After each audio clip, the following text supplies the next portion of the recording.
When you think about senior living, most people imagine meals, activities, and help with day to day needs, but there's one chapter that almost no one wants to think about, and yet it's the most important.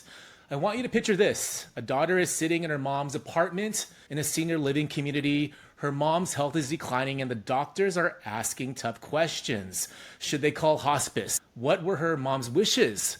The daughter realizes with a sinking heart she doesn't know. They never talked about it. This happens more often than you think.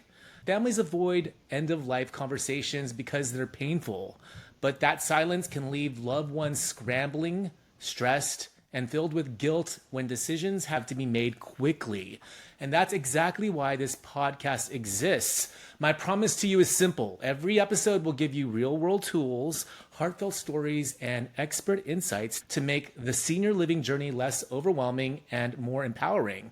Whether you're caring for a parent, planning ahead for yourself, or supporting a client, I want you to walk away feeling more prepared and less alone. My guest today, Cheryl Martin, is the Executive Director of Prairie City Landing, a vibrant senior living community in Folsom, California, known for its personalized care and warm, hospitality-driven environment. With years of leadership experience in senior living, Cheryl has helped countless families navigate one of the most emotionally challenging chapters, making end-of-life decisions for a loved one.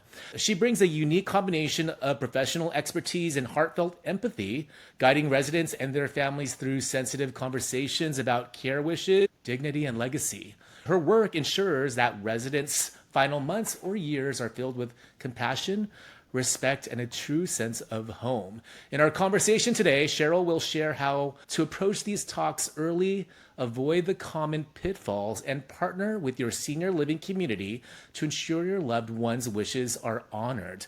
I'm Dale Corpus, a senior transition specialist and real estate expert based in the San Francisco Bay Area and a proud member of the Sandwich Generation. I created the show to make senior living conversations easier and to give families the clarity they need to make confident, informed choices. Let's dive in. Welcome to the Simplify Senior Transitions podcast, where we help families navigate senior living, real estate, and everything in between. Hosted by Senior Transition Specialist Dale Corpus, this show brings you expert insights, real solutions, and stress-free strategies to make senior transitions simple. Ready to dive in?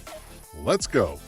All right, and we're back, everybody. Cheryl, welcome to the show today. How are you? I'm good, thank you. Thank you for having me. I'm so glad that we connected through my other past guest, Paula Hertel. She said many great things about you, and this is my first time even getting to know you since we didn't get to do a conversation first, so that's the power of technology. I love it. Can you share your journey into senior living and what led you to become Executive Director of Prairie City Landing? Yeah, I started out 4 decades ago. I was 18 years old. I started out at a nursing home, and Modesto was home for me, and local skilled nursing. And it was very different, but I was learning to become a certified nursing assistant. And then I got my home health certification, and I went from home to home in the Modesto and Stanislaus County area, going into each person's home and helping them after a hip fracture or whatever, and trying to get better, healing. And sometimes they didn't get better, and they were able to die. I did that for about 17 years, and little did I know this was the field for me. Ended up back in skilled nursing, which I said I would never work in skilled nursing again. I learned staffing coordinator, so I was staffing 150 people, 150 nurses and CNAs, and the company, I was there for 9 years. The company was bought by a corporation. 27 of us lost our job the first day. I'd been talking to somebody from a little assisted living community, Dale Commons in Modesto, and I went over to became the resident services coordinator, was doing their staffing. So I staffed 150 people, went down to 30 people. Piece of cake. I helped the owner think that I was a genius, and I said, that is really great. But I did that, got schedules in order, and just learned to be, so then resident services director after that for 3 years, and then the general manager of that building for 4 years, and moved on. And that's how I got into being a general manager. It just something that fit. What really has made a difference in my life is the seniors that I was looking out for and caring for really touched me, and they helped shape the work ethic and the professionalism, the values that I have. And little did I know that as much as I was giving to them, they were giving me so much more back. Oh, that's awesome. Now, over your career, how have you seen the conversation about end-of-life care in senior living evolve? In skilled nursing, when people came in, it was something that we asked, do you have a mortuary? It's interesting that that was a question that was very important, but if there was, if somebody passed away, we needed to know who we were going to call along with the family. Then I got into assisted living, and so it's been 2003, so 22 plus years. We didn't talk about it. You don't talk about death because we're living. This is assisted living, so let's not talk about death. We talk about it. But the conversation has to be held. And my view on having that conversation, so when I was 18 years old, I worked with this lady named Goldie, who it was at home, and she said, I just wish I could go to sleep and never wake up. That would be so peaceful. And I'd say, Goldie, don't talk like that. Well, fast forward 40 years, and I go, I understand what she was talking about. What a beautiful way to go. You go to sleep, you don't wake up. And to have the conversation with families is very important, as well as having it with the resident, because it shouldn't be a taboo subject. The reality is every day we're all dying. We're a little bit closer to that, and we should be able to plan, what does that look like for us? What do we want? What's important to us?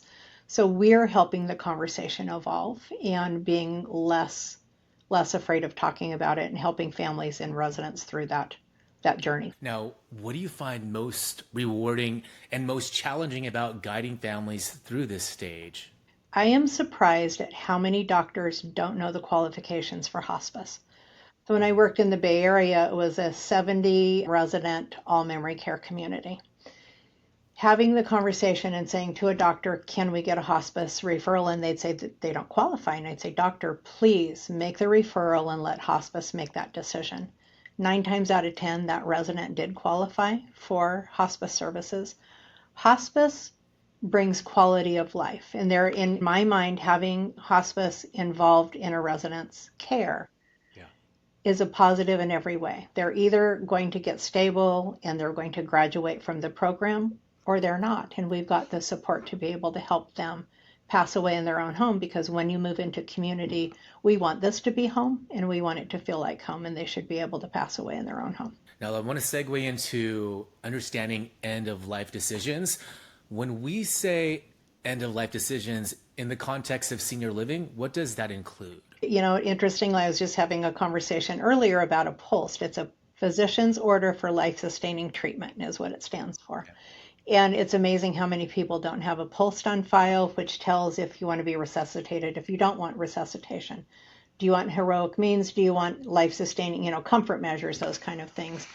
And so being able to talk to a family about why a POLST is important, you don't have to have a POLST, but it is your voice if something happens and you can't speak for yourself. You and your doctor have had that conversation, and the doctor has signed off that he or she has had that conversation with you and knows what your wishes are. So we look at the POLST, we look at advanced directives. I read every advanced directive that comes into the community. I want to know who's in charge of making decisions. Most of our residents have powers of attorney in place, but some do not. And so we talk through, what is the power of attorney? When do they come into play? Is it right away when I sign it? Did I make that check mark? Does one doctor have to determine that I'm no longer capable, or is it 2 doctors?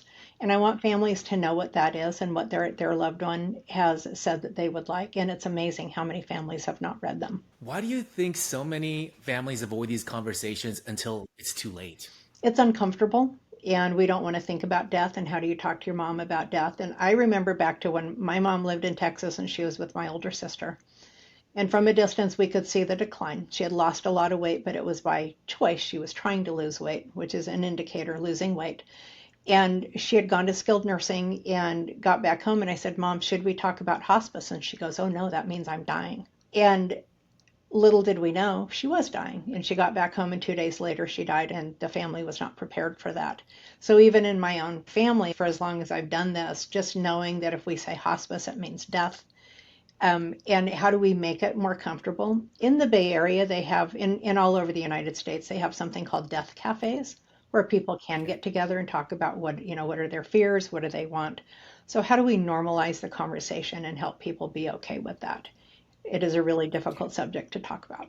Now, how can starting these conversations early change the experience for the residents and the family? When our residents are, they know their mortality rate. They're closer. We have residents who are in their late 90s, 100 years old. They know that that's the next step for them. And so when we are able to talk about it with them, we make it better for them to be able to talk about families. Jan, who is our resident services director, is taking a death doula class. We like to call it an end of life doula because it sounds better, but it's truly a death doula. You have a birth doula and death doula. But the goal for her is to be able to make that conversation a little more normal and to give her tools to be able to talk through it with families. Often what happens is we're seeing the decline in the resident. Family is aware of it, and so we'll talk with the resident about what they want. What does end of life look like for them? Where do they want to be? What would they like to have? I think the conversation is more comfortable for us as professionals than it is for families. So then we talk with the family about what does hospice mean? What is the difference between palliative care and how can we have a conversation and support them through the process? Earlier on, you mentioned what POLST was. What role do the POLST forms and advanced directives play in senior living communities? A POLST is very important because if we have to call 911 for emergency services, they will not look through the advanced directive. You have to go through the papers and find what did someone say. An advanced directive also may not have their wishes. The POLST is a simple form that says, I wish to be resuscitated, I do not wish to be resuscitated. So between the ambulance or paramedics getting to our building and getting them to the hospital, they know. And do not resuscitate simply means if my heart stops and I am not breathing, you're not going to do compressions with me. It doesn't mean we won't try to do measures or get treatment if a person is still breathing and they're in need of that. I had a family say to me one day, called the ambulance for my mom, she's got to do not resuscitate. So if we go in her apartment, she's having chest pain. Do you want me to walk back out and wait and come back later and see if she had the heart attack? And they said, well, no. And I said, that's what you're asking me to do. So we can't do that. And explaining what does that mean, don't call an ambulance is what they often think. That's not what it means. It simply gives the paramedics the direction of what my wish was. So they're not listening to anybody. I want to pivot to questions related to emotional barriers and family dynamics. First question here is, what are some of the most common fears or emotions that hold families back from planning ahead? It's how do you approach the subject, first of all. And to be able, we have to, if we're not comfortable with the topic, we're not going to be comfortable. And I do mean families, how do you talk with mom about what do you want for the end of your life, mom? And one of the best things that we can do for our loved ones is plan what does that look like for us so they don't have to. And so how do we help with the questions? And usually it'll be a conversation that we're having as a team. Sometimes it is meeting with the family first and being able to talk with them and give them pointers on how we're going to approach the subject. But it's uncomfortable to talk with your mom and dad about what does death look like for them. Okay, a follow-up question to that is, how do you handle situations where family members disagree on end-of-life choices? That is where we go back to what does the resident want. So we have two things. We have assisted living, independent living, assisted living. The resident is in charge. The resident is the customer and the family. We talk about a partnership. They are the partners, but the resident is the one in charge. When you get to memory care, a person living with a diagnosis of dementia, they can't make their decisions anymore. That is where the family is going to make that decision. And so having the conversation early and often is very important. There are families who disagree. I saw it more in Oakland in memory care. There's power and control and who's in charge. And it does change people. So it's very important to know who's going to be in charge. Very often there's a first, a second. Sometimes there will be that both of my children can make decisions together. That's when it gets really sticky because we have to agree what we want for mom. But what if I know mom wants this and you don't agree? Then we're going to have to struggle with what did mom really want. So having somebody appointed who will do what you want, not what they want, is very important. And sometimes that's not a family member. Can you share an example of a family that navigated this stage well and what made the difference? When a family is navigating well, they have had conversations together. They're usually partners as family anyway. It's when there's a family dynamic and a disagreement that we'll see the disagreement about it. And very often it's like, I'm the oldest child. Why did mom put you in? So it's how do we sit and talk through that? We had a family who they assigned one person was financial support, one was emotional support, and one was medical support. They each had a role, so we knew if it was emotional support mom needed, we called Susie. If it was health, we called the other family member. It's how did the children get along? I think there's more arguments than there are people getting along. So on the flip side, then, can you share an example where the lack of preparation created challenges? When I worked in Oakland, we had a resident on hospice services, and we talked with, because one of the things hospice does well is, have you chosen a mortuary? And families will say, well, no, I haven't, or yes, I have. So this daughter did not want to choose a mortuary. Her mom didn't seem to be imminently dying. And so the daughter was going on vacation, and she said, when I get back, I will choose a mortuary. Well, lo and behold, the daughter went to the mountains where we could not get a hold of her, and mom died. Oh, So no mortuary. yeah, And so we worked with the hospice agency at that point, and they gave me some parameters of what we could do, how long we could leave this resident in our community. Oakland is yeah. cooler, so it was a little bit longer period. But finally, we had to say we got to choose a mortuary. We called the mortuary. You go through the phone book back in the day that people use phone books, and you go, okay, we'll take one. When the daughter got back, so we let her know that her mom had passed away. We sent her to this mortuary, and she goes, that's not the one I would have chose, but she didn't choose, so we had to. Wow. Now, how do these like Prairie City Landing support residents and families during end of life planning? We meet early and often, and talk through and ask, even before the move in, we should be talking about Yeah, what does that look like. And now, of course, you don't want to be with a new family and saying, okay, and what does the scripted end of life for your mom look like? But do you have the yeah, paperwork on file? Who is in charge? What does the doctor say, or the family, the resident say about when you can make that choice? For me, with my husband and I, our powers of attorney say immediately. Check the yeah. box so there's no problem. And if there was something that needed to be decided, we could do it right away. But what does that say? And then I bring it to the attention of the family so they know what it is that they're looking at. Do they need one doctor? Do they need two doctor? And so talking about that, and then as we're seeing a decline in a resident, we should be having Hmm. that conversation sooner rather than later. There are two things that happen, and I call it what if instead of what now. What if Okay. this happens? What is the plan? Instead of, oh my gosh, what now? So we talk through what if and what now. And so we can plan from that perspective, and using that conversation is really helpful. And as we're talking through hospice and the other decline, in any decline that's coming, what does that look like potentially for the resident? We don't recommend hospice agencies. We can say, here's one, two, and three that we've worked with, and tell people what we found works well, what doesn't work well. Some hospice agencies do particular things better than the others. And so, we'll say this hospice does this one better. And then the family and the resident gets to decide. It's very important for us to work as partners in care with the hospice agency and with the family and with the resident, keeping the resident at the heart of the conversation. What's the role of your care team in helping families navigate medical, emotional, and logistical concerns? We have cried with many families, and it's how do we support. Here it is on the desk. I'd have the Kleenex Yeah. box. And really being willing to, and I tell my staff, open your heart, love the resident. It's going to hurt, and we will grieve together, and we will grieve with that family. And walking through their fears, learning. It's very interesting how often childhood things come up, Hmm. unresolved things that come from childhood, and how can we talk through those, and how can they talk with their mother about those? Or if the resident really doesn't remember, how can we support them through some of the emotions that they're feeling in this process? But it's really having people who can sit side by side with you, and sometimes it's just being in silence and asking questions and then listening and supporting. How do you coordinate with hospice care within the community? So there's a hospice care plan that happens. So hospice will come in, do the evaluation, open the case. It's really, so for us, it's Jan and Janelle. Janelle is our memory care director. We call it Harbor here. And so as a Harbor director and working directly with hospice agency, we generally, they're going to send the same representative, the same nurses. So if we've got one or two residents that are using that hospice, we develop relationships, let them know what we can and cannot do, ask for the education for the team, because not all deaths are the same.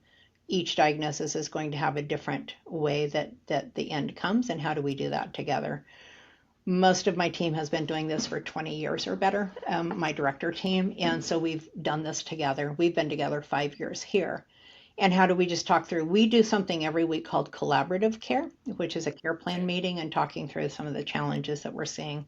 But we see when people are transitioning, and so we provide additional support.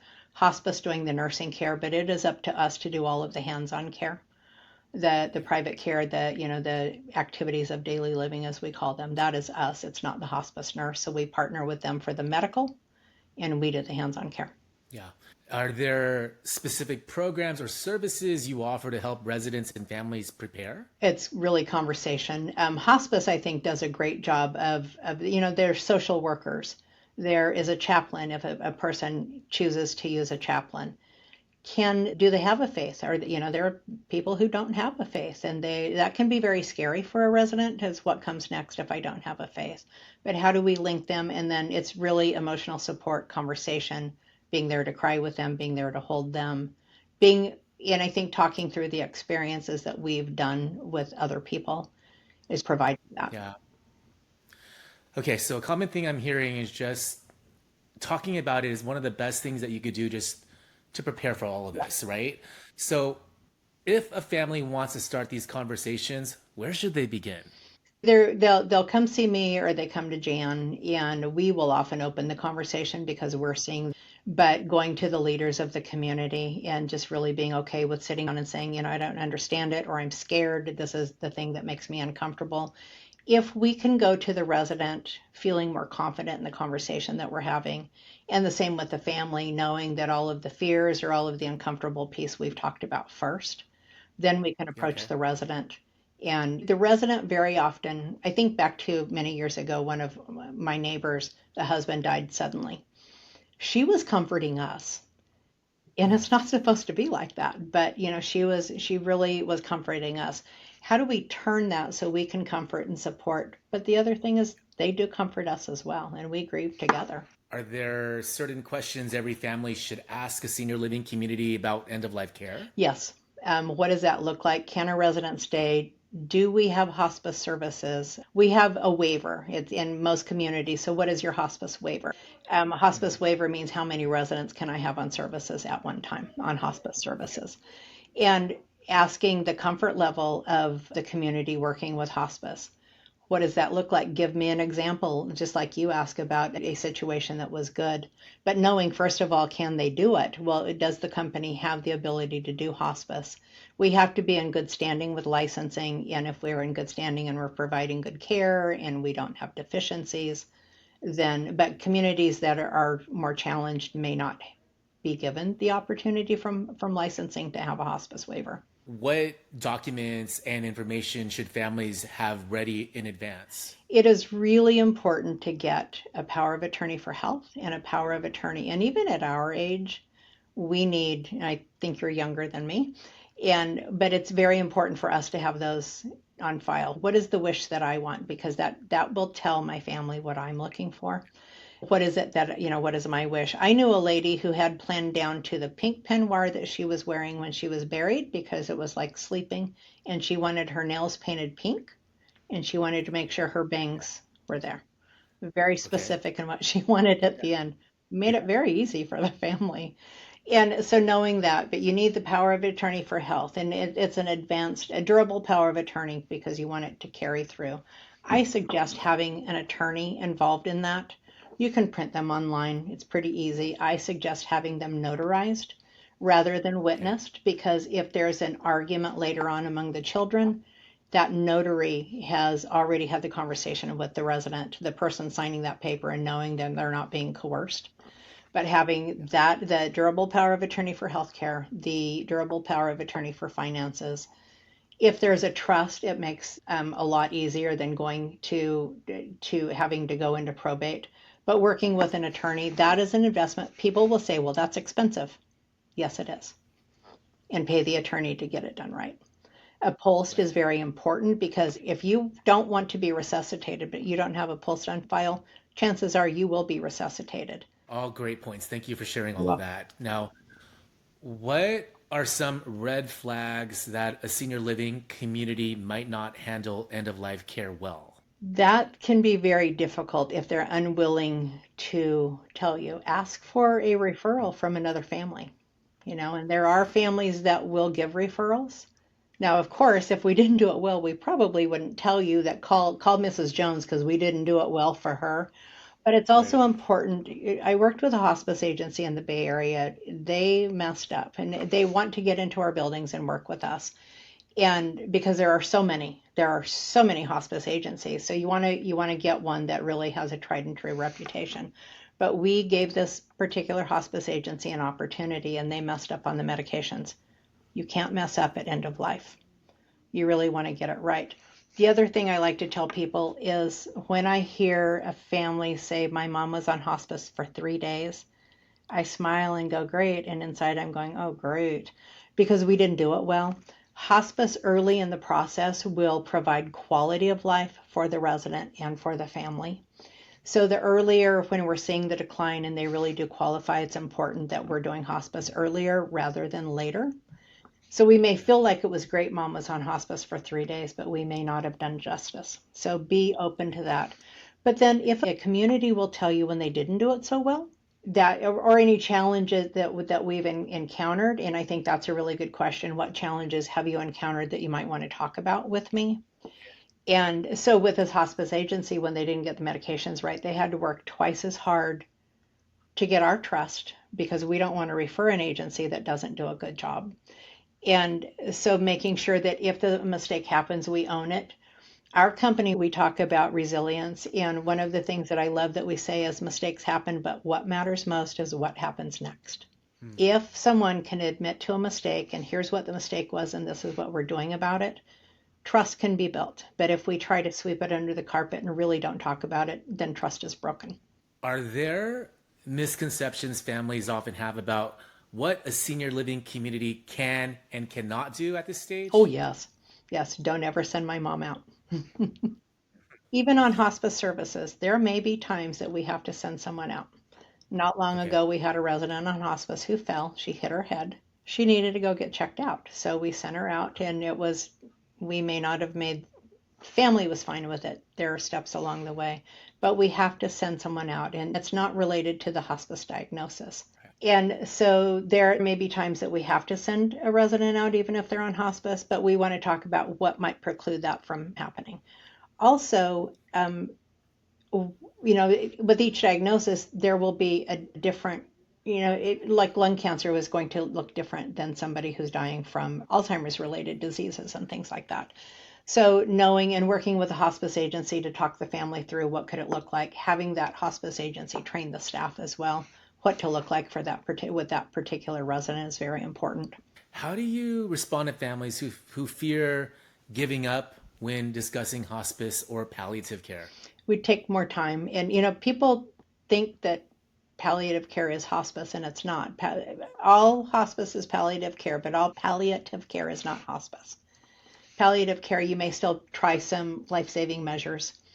And so really understanding the difference between what those are, but hospice is palliative care, and how do we do comfort care? Talking through medications, because it's amazing how many people are concerned about morphine or medications that may cause addiction. If I'm dying, I don't care. Give me the medication. I want to be comfortable. And the reality is, people who are getting pain medication for pain are not going to become addicted. It's when you take the medication, when you take a drug, that's a drug then, and you're not treating pain, that's when addiction happens. So knowing what is that going to do? How does it make me more comfortable? Being okay with talking through that and being okay with saying, you know what, I'm scared and this is uncomfortable and I don't know how to talk about this. Yeah. I have a question because I'm interested. You've been working in this industry for so long. Because of that, how has working in senior living shaped your own views on end of life planning? I, it took me over a year to get paperwork for me and my husband. And so my husband is less than comfortable. It's not a conversation he wants to have, but because of the work I do, I want to have it. And Yeah. so we got, so what happened is I just got the paperwork in order. I went over it with him and we went and had it notarized. And that was fine for him. But because I do this, and he said to me, it's a comfortable conversation for you. And it is because we're doing our families favors when we're planning and letting them know. But knowing that and knowing that I don't want people to have to make those decisions, because at that point it's grief. I mean, even down to where is your service going to be? What is that? My mom wanted Amazing Grace and How Great Thou Art at her service. She didn't talk to anybody about it, but when she died suddenly, and then a couple of weeks later, my sister was looking at her computer and found a note that she had written to us saying that I'm okay. She read a book called Heaven is for Real. It's about a 6-year-old who had appendicitis, the appendix ruptured, and he had a heaven experience and a near-death experience, and he came back. And that book put my mom at ease. So she talked about that book in the letter that she wrote, and she said, I want red roses, I want How Great Thou Art, and Amazing Grace. And so we did the service for her, and we knew what to do. But imagine if we didn't know what songs to play for her or what was important to her. So being able to tell your children, there are really good books for, like I have one called What My Family Needs to Know. Because the other things we want to think about are what's our online presence? What are our bank accounts? What people also don't know, where a trust is very important. When you have a financial power of attorney, when you die, that power of attorney dies with you. So you are no longer able to go access the money at the bank, to make decisions, to be able to go get that money, to be able to pay for what you need. And this happened in our family with my husband's stepfather.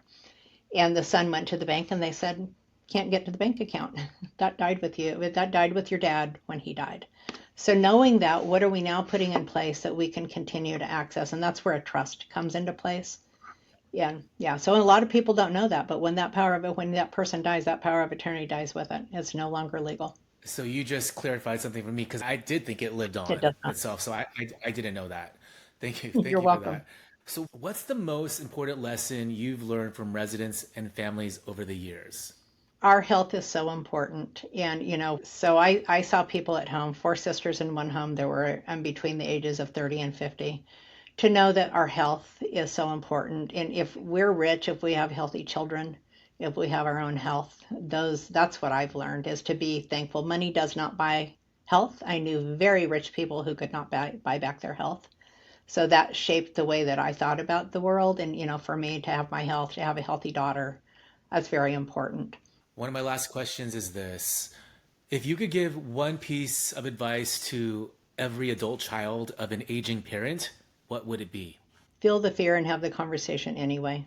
It is uncomfortable and it may need to be approached little bits at a time. But if we can sit down and have that conversation and make it more normal, then we can have these conversations and it takes the pain and the stress off the back end. And reach out and ask for help. If it's uncomfortable, and it is, I understand that, let's have the conversation. Lastly, any final words, and how can listeners connect with you to learn more about Prairie City Landing? We are, if you look at www.prairiecitylanding.com, Prairie, and I say that because very often people leave out one of the I's.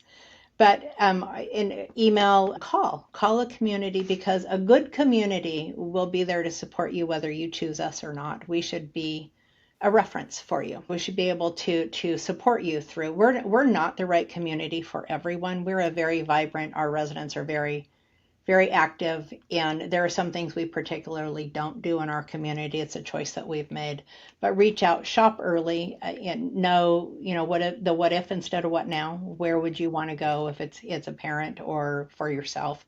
But go visit the communities and see what you think. What do you feel when you walk in the door? That is probably the most important thing. 100%. Cheryl, thank you so much for joining me today and for sharing your wisdom. The way you and your team at Prairie City Landing support families during some of the hardest moments of their lives is truly inspiring. Thank you. You're welcome. I know our listeners will walk away with both practical steps and a renewed sense of courage to start these important conversations earlier. And for those of you watching or listening, if your loved one is considering senior living and you need to figure out what to do with their home, let's chat. You could book a free consultation and learn more about my services at www.simplifyseniortransitions.com. Have a quick question, DM me on Instagram at soldbydale. And don't forget, the Simplify Senior Transitions podcast is available on YouTube, Spotify, Apple Podcasts, and all major platforms. If you found this episode helpful, please leave a 5-star review, subscribe, and share it with someone who needs it. And remember, my promise to you is that every episode will bring you real-world tools, heartfelt stories, and expert insights to make the senior living journey less overwhelming and more empowering. Thanks for tuning in. Cheryl, one last thank you for joining me on the episode today. Thank you. It's been an honor. Oh, you're welcome. And I'll see you all on the next episode of the Simplify Senior Transitions podcast.